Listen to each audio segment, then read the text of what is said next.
everybody, today we are looking into some algorithms. For this we include the algorithm library as well as the vector and other libraries for a random number generator, and we used the example from last video. The only difference is that we are using numbers right now for our vector. And when I run the debugger right now, you can see we have our numbers. And now we want to play around with our vector a little bit. First we want to find each number separately if we want to.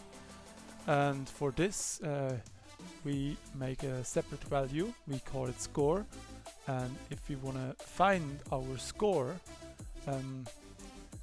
we have to enter a number, and out of this it searches from the beginning to the end of our scores in our vector and searches for our score that we defined here. And if we found a score that is in our values in the vector, that it says score found, and when not, it says score is not found.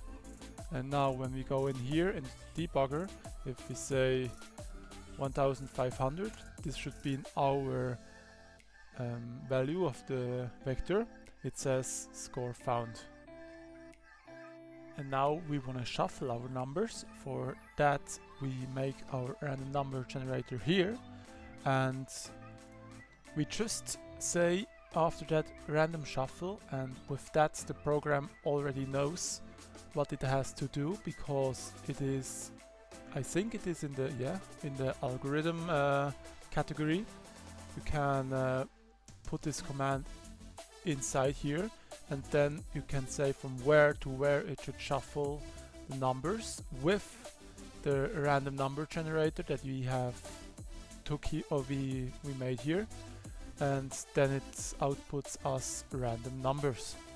And when we run the program, you can see we have random numbers. After we type this in, the numbers are in a different way organized. And now also very easy, we want to sort the numbers again, and to do that we just take the command from the algorithm's sort and say again from scores begin to scores end, and then we can run our for loop to show all the numbers, and then the numbers are organized again. And you can see they are in the correct order again after they were randomized. And here I want to show you an example of a string. You can also use the random shuffle or other things in the algorithm for strings. Maybe not the sort algorithm, or maybe it has different behaviors, but for the randomizer, if we run it, you can see it just works fine. It just shuffles up our high score word or string that we have made. And now I want to say something more about vectors, because it's very important for good performance. If we have a vector here, and now we can look for a size, we defined it by 10 and all the values are 0.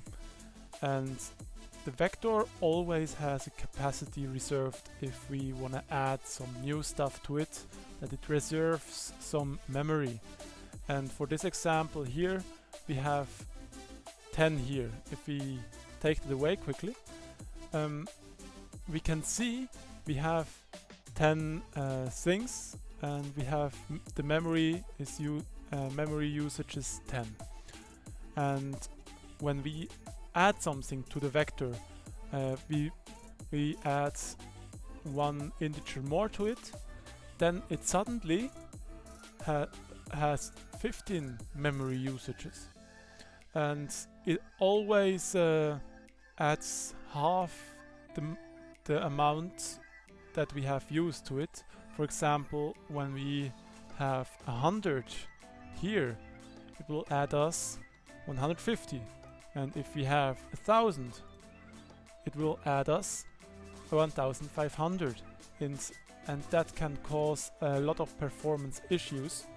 And we can preserve that if we do a score reserve here, and for example for here we limit it to 3, and if we do that, it is basically that the memory that is